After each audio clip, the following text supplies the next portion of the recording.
So hey, let's talk pistols. But, to be honest, what more can I say about them that hasn't already been said? They're the second most common type of weapon in Payday 2 behind assault rifles, and they work in most any build. So let's get gunslinging with a couple different pistol builds. This first one's a pretty common dodge build. We've already kind of seen this with our two different snipers video, a car in the corner, and it's not very much different from that. Our core skills are ace stoppers and inspire, basic bullseye or basic detection skills, acing all of the silencer skills and shockproof, Akimbo, gun nut, equilibrium, one-handed talent, along with 9 lives and swan song all aced. So naturally this means our equipment is first aid kits. I'll be taking the rogue perk deck, and that also means I'm taking the suit. Any throwable and a 32 concealment melee finishes this part of the job. Our primary is the Akimbo BERNETTI 9s. You know them, you love them. Jungle Ninja Suppressor, a laser, some engraved groups, extended mags, and the Elite Slide are on offer here. It's 1,000 rounds a minute at 56 damage a shot. 2 guns, there's no faster and easier way to shred some heads. Our secondary is the 5.7 AP with the 10 traded barrel, a suppressor of your choice that is 2 concealment or under, a concealment boost, a laser, and an extended mag. It's pretty solid all around nice shield killer. And that's it. This build doesn't need terribly much explanation, does it? I mean, it's a pistol-based dodge build. Akimbo's let us deliberately dish out bullets without spraying lead everywhere. 5.7 takes care of shields and far-off targets, and when I get cornered, I have incendiary grenades to light people on fire, but any explosive will do you just a-okay. It works alright on Death Wish, provided you make sure to toss first aid kits down in areas where you're going to be holding out. You don't want to be caught out in the open without any lifelines. It's just sad. But really, that's a pretty standard dodge build, though. And this is 2 different builds. I want something crazy. Well, hey, we got an order of something crazy coming up. Oh man, that sounded a lot better when I wrote it. I'm not kidding. This armor build is nuts. So I think I'm going to talk about this one in order of the most sane to the most absurd. Let's start with the skills. My core skills are fully loaded, extra lead, Iron Man, and bullseye aced with transporter, die hard, shock and awe, and resilience basic.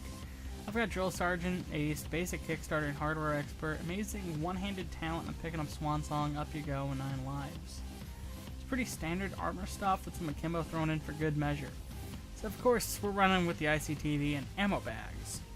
Our primary is the Akimbo Deagles. Yeah, I know what I said about Akimbos, BERNETTI's the best one, etc, but high damage Akimbo also have a place in the game. Let's talk about that one. Because Akimbo fire both guns at nearly the same time, if we get 2 hits, that's practically double damage, and because of that, the Akimbo Deagles are going to be a serviceable shredder at point blank. I tried building this with the Castigos, but I found them to be unreliable at long range due to non-existent iron sights and no gadgets. A flash hider, an accuracy boost, combined module, the bling grip, extended magazines, and the long barrel, and these pistols are good to go. Our secondary was the Bronco. Literally, as I was writing the script, the Raid World War II weapon pack came out for free. And completing some side jobs for Allstone grants you access to a trio of really nice guns, including the Parabellum pistol. At first glance, the stats in this look really familiar, almost like an 8-shot revolver. It can't even be suppressed like a revolver. However, the core difference here is that the Parabellum is mag-loaded, which means it can take advantage of one-handed talent. It's loaded with 13 rounds, right out of the gate, over double what you get in the Bronco. All I gotta do to this gun is give it a reinforced barrel and a red dot sight. It really doesn't need any real mods or upgrades to make it great. It doesn't really even offer many.